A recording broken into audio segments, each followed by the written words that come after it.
자, 이제 오늘 하나님 말씀을 함께 보시겠습니다. 마가복음 6장 30절에서 44절입니다.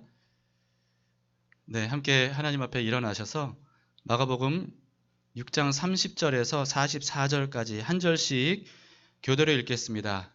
저는 계속해서 읽겠습니다. 사도들이 예수께 모여 자기들이 행한 것과 가르친 것을 낱낱이 고하니 이르시되 너희는 따로 한적한 곳에 가서 잠깐 쉬어라 하시니 이는 오고 가는 사람이 많아 음식 먹을 겨를도 없음이라. 이에 배를 타고 따로 한적한 곳에 갈새 그들이 가는 것을 보고 많은 사람이 그들인 줄 안지라. 모든 고을로부터 도보로 그곳에 달려와 그들보다 먼저 갔더라. 예수께서 나오사 큰 무리를 보시고 그 목자 없는 양 같음으로 인하여 불쌍히 여기사 이에 여러 가지로 가르치시더라. 때가 저물어 가매 제자들이 예수께 나와 여짜오되 이곳은 빈들이요 날도 저물어 가니 무리를 보내어 두루 촌과 마을로 가서 무엇을 사 먹게 하옵소서. 대답하여 이르시되 너희가 먹을 것을 주라 하시니 여짜오되 우리가 가서 200데나리온의 떡을 사다 먹으리이까. 이르시되 너희에게 떡 몇 개나 있는지 가서 보라 하시니 알아보고 이르되 떡 5개와 물고기 2마리가 있더이다 하거늘 제자들에게 명하사 그 모든 사람으로 떼를 지어 푸른 잔디 위에 앉게 하시니 때로 100명씩 또는 50명씩 앉은지라. 예수께서 떡 5개와 물고기 2마리를 가지사 하늘을 우러러 축사하시고 떡을 떼어 제자들에게 주어 사람들에게 나누어 주게 하시고 또 물고기 2마리도 모든 사람에게 나누심에 다 배불리 먹고 남은 떡 조각과 물고기를 12바구니에 차게 거두었으며 함께 떡을 먹은 남자는 5,000명이었더라. 아멘. 네, 앉으시겠습니다.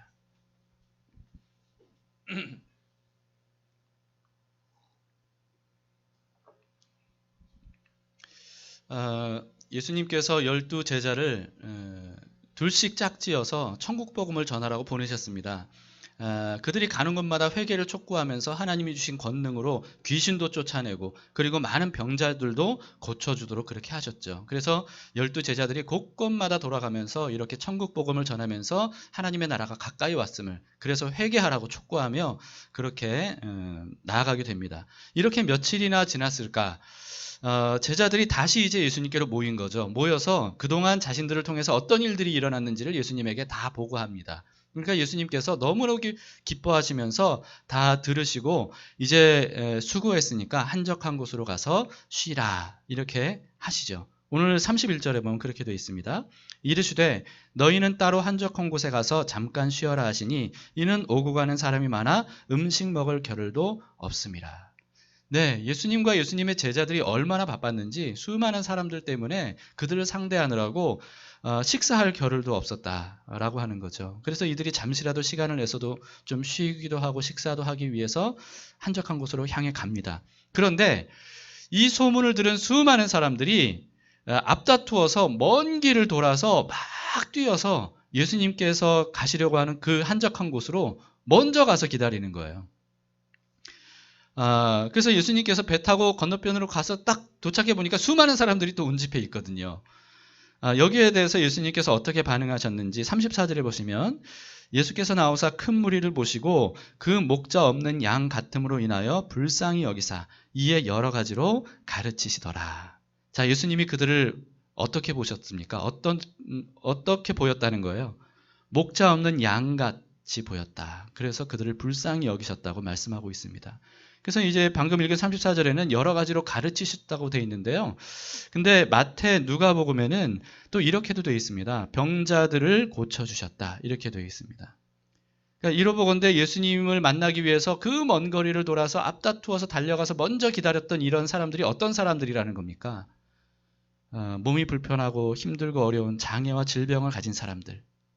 또 이런 사람들뿐만 아니라 고아와 과부들, 가난한 사람들, 소외된 사람들, 이런 사람들이죠. 여러분, 이런 사람들은 어떤 사람들이에요? 삶이 고단하고 힘들고 어렵고 외롭고 지친 사람들인데 그런데 어느 누구에게도 도움을 받지 못하는 이런 사람들 아니겠습니까? 그래서 이들은요, 예수님의 도움이 절실히 필요한 사람들이었습니다. 그래서 예수님 보시기에 이런 사람들이 목자 없는 양처럼 고통을 당하고 있구나, 이렇게 보시게 된 거죠.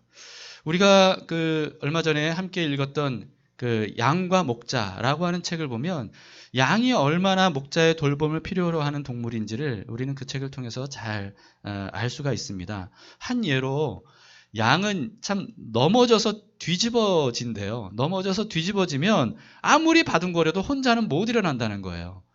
이게 여러분 어떻게 그럴 수 있을까? 왜 못 일어나지? 대부분의 동물들은 다 일어나잖아요. 근데 양은 못 일어난대요. 그래서 정말 그럴까? 정말 그런지 한번 확인해 봅시다. 영상을 보여주세요.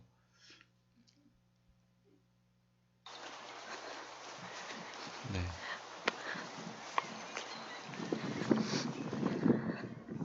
Who's going to turn it over? Daddy can. I don't want to touch it because it gets my hands dirty. Oh, sheep, you're so stupid. Come on, over you go. How did you get like that? Push it.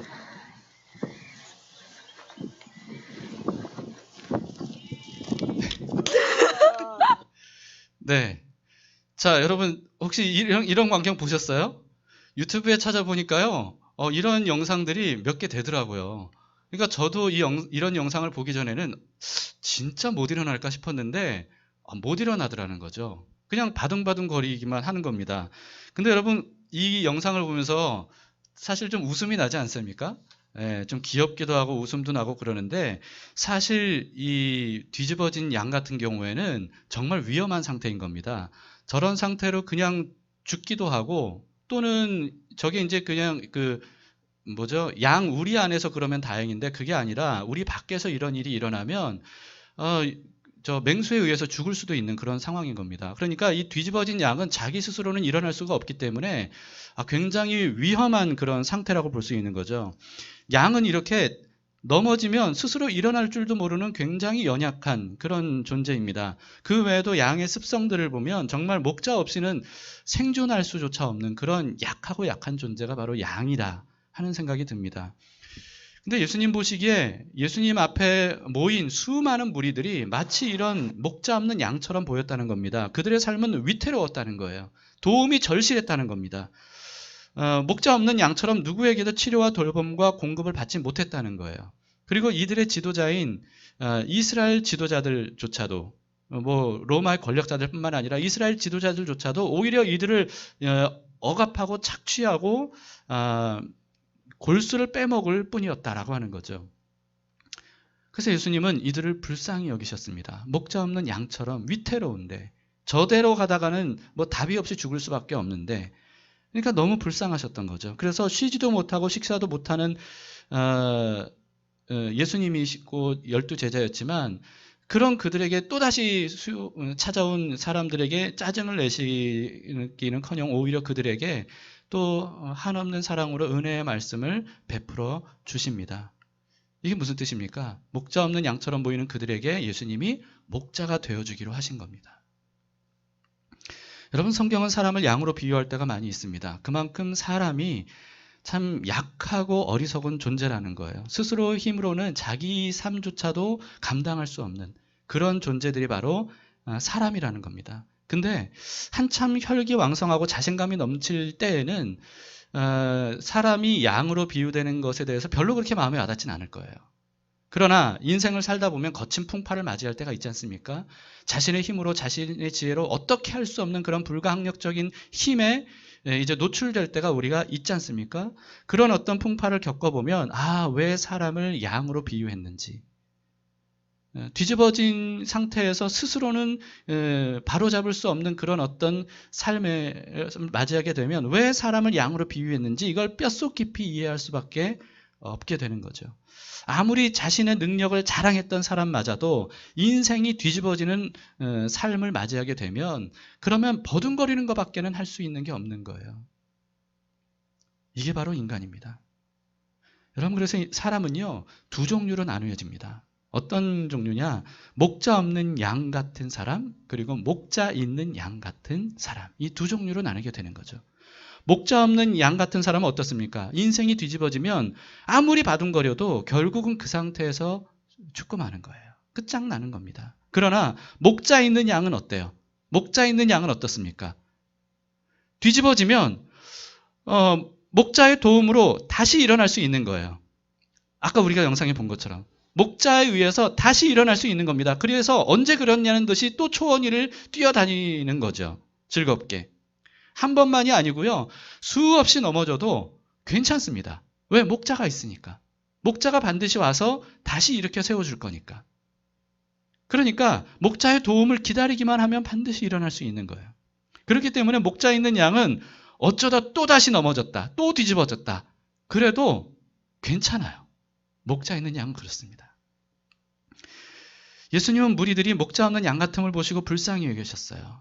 이들이 뒤집혀서 바둥거리고 그 상태로 소망 없이 끝날 수밖에 없는 인생인데 그들에게 찾아가셨습니다. 그리고 그들의 목자가 되어주셨어요. 그들을 일으켜 세워주셨습니다. 그들을 치유하시고 싸매어 주셨어요. 천국 복음을 전해주셨습니다. 그리고 하늘의 위로와 소망으로 그들의 마음속에 가득 채워 주셨습니다. 뿐만 아니고요. 예수님은 목자처럼, 목자는 양들을 먹이잖아요. 목자처럼 그들을 먹여주셨어요. 그래서 바로 뒤이어 그 유명한 오병이어의 기적의 역사가 이제 기록이 되어 있습니다. 이들을 배불리 먹여주신 사건이죠. 저녁이 가까워지니까 이들이 먹을 것이 없었던 거예요. 그래서 제자들이 어찌할 방법이 없으니까 이들을 다 돌려보냅시다. 이렇게 얘기합니다. 그런데 예수님은 그들을 돌려보내지 않으시고 이들에게 어린아이의 떡 5조각과 물고기 2마리 이걸 가지고 남자만 세도 5,000명이나 되는 수많은 사람들에게 다 배불리 먹여주십니다. 그리고도 12바구니가 남도록 정말 말도 안 되는 그런 놀라운 기적을 행하신 거죠. 이런 놀라운 기적을 경험한 그 현장에 있었던 사람들은요. 격한 흥분을 한 거예요. 그냥 이게 단지 배불러서 격한 흥분이 아니고요. 이런 일을 행하시는 분이야말로 정말 우리가 그토록 오랫동안 기다려왔던 메시아가 분명하다. 이 사람들은 이렇게 생각을 했던 겁니다. 그러니까 막 흥분하지 않을 수 없는 거죠. 요한복음 6장 14절에 이렇게 되어 있습니다. 그 사람들이 예수께서 행하신 이 표적을 보고 말하되 이는 참으로 세상에 오실 그 선지자라 하더라. 그 선지자, 바로 메시아를 의미합니다. 여러분 그래서 이 현장에 있었던 사람들은요. 이런 기적을 행하신 예수님이 정말 메시아가 분명한데 메시아라면 로마의 압제로부터 이스라엘을 독립시켜 주실 수 있다. 그리고 과거의 다윗 왕처럼 가장 이스라엘을 부강한 나라로 만들어 주실 수 있다. 라고 하는 이런 기대감으로 부풀어 올랐던 겁니다. 그래서 흥분한 이 사람들이 어떻게 했냐면 예수님을 억지로 왕을 삼고 싶어 했어요. 그래서 요한복음 6장 15절에 이렇게 되어 있습니다. 그러므로 예수께서 그들이 와서 자기를 억지로 붙들어 임금으로 삼으려는 줄 아시고 다시 혼자 산으로 떠나가시니라. 네, 그들을 떠나서 혼자 가셨습니다. 여러분 근데 이 오병이어의 기적이 일어났던 이 날에 대해서 요한복음에는요. 의미심장한 정보를 기록을 하고 있습니다. 요한복음 6장 4절에 이렇게 되어 있어요. 마침 유대인의 명절인 유월절이 가까운지라. 그러니까 유월절에 가까운 그날 오병이어의 기적을 행하신 거예요. 자, 요한이 일부러 그날이 유월절이 가까운 때였다는 것을 기록한 이유가 뭐겠습니까? 여러분 유월절은 어떤 날입니까? 흠없는 어린 양의 피로 구원을 얻었던 출애굽의 역사를 기념하는 여호와의 절기. 이게 유월절이거든요. 그러니까 요한은 그런 유월절을 앞둔 때 예수님께서 행하신 이 오병이어의 기적이 단지 그냥 사람들의 어떤 한 끼 식사를 배불리 먹인 어떤 그런 사건이 아니라 이 유월절과 관련이 있다는 거예요. 어떤 관련이 있다는 겁니까? 예수님께서 바로 이 유월절에 어린 양처럼 자신의 살과 피를 생명의 양식으로 내어주심으로써 이들을 영원히 구원하신다. 그런 구원을 이루기 위해 오신 분이 바로 이 예수님이고 그분이 바로 이 오병이어의 기적을 통해 그 사실을 알려주신다. 라고 하는 것을 이 사도 요한이 우리에게 암시하고 있는 거죠. 예수님도 이런 오병이어의 기적을 행하신 그 다음 날 또다시 모여든 사람들에게 이 오병이어의 기적에 대해서 이렇게 설명해 주셨습니다. 요한복음 6장 54절부터 보시면 이렇게 말씀하셔요. 내 살을 먹고 내 피를 마시는 자는 영생을 가졌고 마지막 날에 내가 그를 다시 살리리니 내 살은 참된 양식이요 내 피는 참된 음료로다. 내 살을 먹고 내 피를 마시는 자는 내 안에 거하고 나도 그의 안에 거하나니 살아계신 아버지께서 나를 보내심에 내가 아버지로 말미암아 사는 것 같이 나를 먹는 그 사람도 나로 말미암아 살리라. 이것은 하늘에서 내려온 떡이니 조상들이 먹고도 죽은 그것과 같지 아니하여 이 떡을 먹는 자는 영원히 살리라. 자, 여러분, 예수님께서도 이 오병이어의 일을 행하신 것은 단지 어떤 초능력을 가지고 많은 사람들을 먹일 수 있다, 이런 거를 나타내기 위함이 아니라 유월절 어린 양의 피처럼, 그리고 또 이스라엘이 광야에서 40년간 먹었던 만나처럼 예수님의 살과 피를 먹고 마셔야만 그 예수님으로 인해서 영생을 얻을 수 있다 라고 하는 것을 알려주신다는 표정이라는 겁니다. 근데 여러분, 어제만 해도 예수님을 왕으로 삼으려고 했던 사람들이잖아요.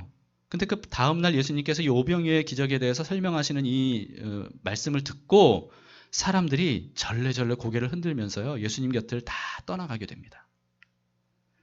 자, 우리야 이 말씀이 뭘 의미하는지 알잖아요. 유월절 어린 양으로 십자가에서 죽으신 예수 그리스도. 이걸 우리는 알잖아요. 근데 이 사람들은 몰랐거든요. 그러니까 이 사람들이 들을 때는 이 말씀이 어떻게 들렸겠습니까? 이거는 너무 엽기적인 말인 거예요. 자기의 살과 피를 먹고 마시라. 인육을 먹고 마시라. 이런 거니까요. 이게 얼마나 엽기적입니까? 뿐만 아니고요. 그보다 더한 게 있는데 율법에는 뭐라고 돼 있냐 하면 결코 무슨 피든지 먹어서는 안 된다. 이렇게 말씀을 반복해서 하고 있습니다. 이게 여호와께서 직접 하신 말씀이라는 거죠. 그런데 예수님께서 뭐라고 하신 거예요? 자기 피를 마시라. 그래야만 살 수 있다. 이렇게 하신 거예요. 그러니까 율법을 생명처럼 여기는 유대인들 입장에서 이 말씀을 들었을 때 이걸 어떻게 들을 수 있는 겁니까? 짐승의 피조차도 마시면 안 되는데 자기 피를 마시라고 말씀을 하고 있으니까 이거는 정말 뭐 신성 모독도 뭐 이런 모독이 없고 하나님의 말씀에 반대되는 잘못된 가르침을 주는 사이비 같은 어떤 이런 마음을 가질 수밖에 없는 거죠. 그래서 사람들은요, 고개를 절레절레 흔드는 거예요. 그 기대했는데, 이런 놀라운 일을 행하는 분이 메시아라고 기대했는데 하는 말을 들어보니까 도저히 아니구나 라고 하고는 떠나갔는데 12제자만 남았습니다. 그러니까 이 상황에서 보면요, 오히려 예수님 곁을 그런데도 불구하고 떠나지 않은 이 12제자가 신기하게 여겨지는 어떤 그런 상황이었던 겁니다. 여러분, 이것을 통해서 오병이어의 표적을 행하신 예수님과 그리고 그 혜택으로 이 배불리 얻어먹었던 이런 무리들 사이에 동상이몽이 있는 것을 우리는 볼 수가 있습니다. 자, 예수님은 오병이어의 표적을 통해서 목자 없는 양처럼 죽을 수밖에 없는 인생들을 구원하시기 위해서 찾아오신 유월절 어린 양이심을 스스로 이 오병이어 기적을 통해 나타내신 겁니다. 근데 반면에 무리들은 어땠습니까? 무리들은 오병이어의 기적을 보면서 예수님이야말로 이스라엘만을 위한 정치적인 메시아가 될 것이다 라고 기대했던 거예요. 그런데 자신들의 기대와는 예수님이 다르다고 판단했기 때문에 떠나갔던 거죠. 자, 여러분은 어떤 메시아를 원하십니까? 어떤 메시아를 원하십니까? 어린 양처럼 대신 죽어주시는 목자입니까? 아니면 막강한 능력을 가진 권력자입니까? 어떤 메시아를 원하시나요? 오늘날에도 예수님이 권력자가 되기를 바라는 그 기독교인들이 참 많습니다. 그래서 그들은요, 교회가 정치적이고 경제적인 어떤 힘, 파워 이런 것들을 가져야 한다고 주장해요. 그래서 1200만 성도라고 하는 어떤 뻥튀기 숫자까지 내세우면서까지 그래서 어떤 세상을 향해 교회의 강한 힘을 과시하려고 합니다. 그러면서 온 나라를 교회가 지배해야, 그래야 이 나라가 제대로 갈 수 있고 그래야 그게 바로 하나님 나라를 이루는 것이다. 이렇게 생각하죠. 어느 누구도 감히 건드릴 수 없는 기독교, 그런 기독교가 되는 것, 이것이 바로 하나님의 뜻을 이루는 것이고 바로 교회의 목표다. 이렇게 생각을 합니다. 여러분, 예수님께서 교회를 세우신 목적이 정말 그런 것일까? 정말 그런 겁니까? 예수님께서 정말 교회에게 보여주신 모범, 그게 바로 그런 모습이었습니까? 성경을 아무리 봐도 그렇지가 않습니다. 예수님은 오히려 어린 양처럼 잠잠히 희생하셨어요. 베드로가 예수님을 잡아가는 사람들을 공격했지 않습니까? 칼을 들고 공격했단 말이죠. 그런데 그런 베드로에게 예수님은 오히려 만류하면서 이렇게 말씀하셨어요. 마태복음 26장 52절부터 보시면 이에 예수께서 이르시되 네 칼을 도로 칼집에 꽂으라. 칼을 가지는 자는 다 칼로 망하느니라. 너는 내가 내 아버지께 구하여 지금 12군단 더 되는 천사를 보내시게 할 수 없는 줄로 아느냐. 내가 만일 그렇게 하면 이런 일이 있으리라 한 성경이 어떻게 이루어지겠느냐 하시더라. 자, 여러분, 예수님은 사실 어떤 분입니까? 예수님이 여기서도 말씀하신 것처럼 말씀 한마디 하면 아버지께 구하기만 하면 12군단이나 되는 천사들을 보내주실 수 있다. 예수님은 그래서 하늘과 땅의 모든 권세를 가지신 분이세요. 하나님의 아들이세요. 그런데 예수님은 어떻게 하셨어요? 그런 모든 권력을 스스로 내려놓으셨어요. 스스로 내려놓으셨습니다. 왜 내려놓으셨죠? 여기서 말씀하고 있잖아요. 하나님의 뜻을 이루기 위해서. 자신의 권력을 사용하면 하나님의 뜻을 이룰 수 없다는 거예요. 그래서 하나님의 뜻을 이루시기 위해 권력을 내려놓으셨다는 거죠. 근데 하나님의 뜻은 뭡니까? 하나님의 뜻은 하나님의 아들 예수님께서 목자 없는 양들의 목자가 되어주시는 거예요. 권력자가 아니라 목자가 되어주시는 거예요. 예수님도 자신에 대해서 이렇게 말씀하셨습니다. 요한복음 10장 14, 15절에 보시면 나는 선한 목자라.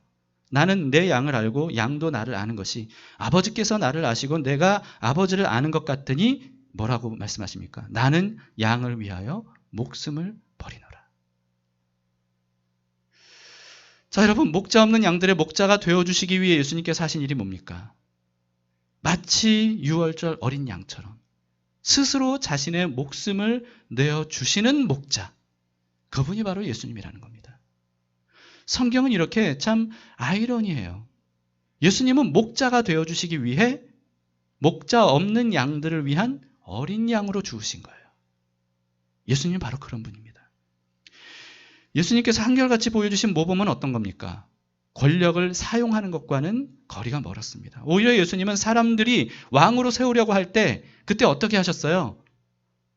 그들의 환호에 막 손을 번쩍 들면서 그래, 그런 바로 나다. 내가 그런 일을 하겠다. 예수님이 그러셨습니까? 아닙니다. 예수님은 그들을 떠나서 아무도 없는 산으로 가셨어요. 피하셨습니다. 또 예수님은 놀라운 능력과 사랑으로 질병과 장애들을 굉장히 많이 고쳐주셨어요. 근데 고쳐주시면서 이런 말을 하실 때가 많았습니다. 이 일을 아무에게도 말하지 말라. 왜 그렇게 하셨습니까? 왜? 그렇게 당부하신 이유는 예수님을 권력자로 세우고 싶어하는 유대인들이 많았기 때문입니다. 여러분뿐만 아니라 예수님은 어떻게 하셨습니까? 예수님은 권력자들의 손에 의해 죽임당하는 길을 선택하셨습니다. 그리고 예수님은 그리스도의 몸된 교회도 그와 같은 삶을 살라고 그렇게 말씀하셨습니다. 얼마 전에 제가 그리스도를 위한 고난이라고 하는 그 영화를 인터넷에서 보고 큰 감동을 받았습니다. 그래서 바로 그 원작 책을 구입을 했습니다. 리처드 원브란트라고 하는 루마니아 목사님의 어떤 고백록입니다. 기록입니다. 근데 이 책을 읽으면서 정말 큰 감동이 되더라고요. 리처드 원브란트 목사님은요, 루마니아가 공산주의자들에 의해 장악되었을 때 그때 이 공산주의자들에 의해서 말로 다 할 수 없는 박해를 받은 그런 분입니다. 정말 말로 다 할 수 없는. 근데 이분이 이 수기록에 그런 상황에서 자기가 만난 그리스도인들에 대해서 정말 놀라운 모습들을 증언합니다. 근데 그 중에 이런 내용도 있어요. 어떤 기독교인은 사형 선고를 받았을 때 죽기 전에 마지막으로 아내를 보도록 허락받았다. 그는 아내에게 이렇게 유언했다. 저들이 나를 죽이지만 내가 저들을 사랑하면서 죽는다는 사실을 꼭 알아둬요. 저들은 지금 무슨 짓을 하는지 몰라요. 마지막으로 부탁하는데 당신도 저들을 사랑해줘요. 당신의 사랑하는 남편을 죽였다고 저들에게 원한을 품지 말아요. 천국에서 만납시다. 이렇게 유언을 남겼답니다. 그런데 이렇게 유언을 남길 때 정체를 숨겼던 공산주의 비밀 경찰이 이 대화를 들었대요. 그리고는 깊은 감명을 받고 결국은 이 사람도 예수님을 믿게 됐다고 합니다. 이 비밀 경찰은 박해하던 사람이잖아요. 그리스도인들을 잡아서 감옥에 가뒀던 사람인데 결국은 이 사람이 회심하고 예수님의 제자가 된 것 때문에 이 사람이 오히려 감옥에 갇히게 돼요. 이런 일들이 이 책에 가득 기록이 되어 있습니다. 이 원브런트 목사님도요, 14년간이나 감옥에 갇혔는데, 근데 온갖 고문을 다 당했는데요, 어떤 것들은 차마 이거를 기록을 할 수가 없겠대요. 차마 기록을 할 수가 없대요. 기록을 할 수 없는 그런 어떤 정말 끔찍하고도 아무튼 그런 내용들이고, 또 그런 것들을 낱낱이 기록하면 본인이 잠을 못 잔대요, 지금도. 그래서 기록을 다 못하는데, 기록한 내용들만 보더라도 어떻게 그런 일들을 당할 수 있을까, 이런 생각이 들더라고요. 근데 이런 일들로 인해서 죽을 고비도 여러 번 수차례 넘겼던 이 원브라트 목사님도 이런 고백을 남깁니다. 나는 마음을 다해서 공산주의자들을 사랑한다. 공산주의자들은 기독교인을 죽일 수 있지만 자신을 죽인 사람조차 사랑하는 기독교인의 사랑은 죽이지 못한다. 나는 공산주의자들이나 나를 고문했던 사람들에게 털끝만큼의 원한이나 응어리도 없다.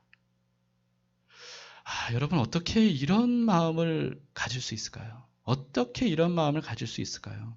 이게 어떻게 가능할까? 이게 사람이 가질 수 있는 마음입니까? 절대 아니죠. 이런 마음을 가질 수 있었던 것은 이들 안에 어린 양으로 죽으신 선한 목자 되신 예수님, 그분이 함께 하시기 때문이에요. 그분의 구원의 감격과 은혜를 누렸기 때문입니다. 목자 없는 양처럼 살았던 자신의 인생에 찾아오신 예수 그리스도, 그분께서 자신들을 위해 어떤 일을 하셨는지 그걸 알기 때문에 그 큰 사랑을 받은 우리들도 마찬가지로 그런 사랑을 베풀어 주는 것이 마땅하다. 예수님께서 보여주신 모범의 삶, 그런 삶을 살고자 하는 열망, 그래서 바로 예수님이 내 안에 삶의 주인이 되시도록 하기 위해서 끊임없이 주님을 바라보며 그분을 묵상하며 산 이런 사람들이었기 때문에 이런 게 가능하지 않을까 하는 생각이 듭니다. 이런 고백을 보면서 저도 이런 사람이 되고 싶다. 아직도 멀었지만, 정말 멀었죠.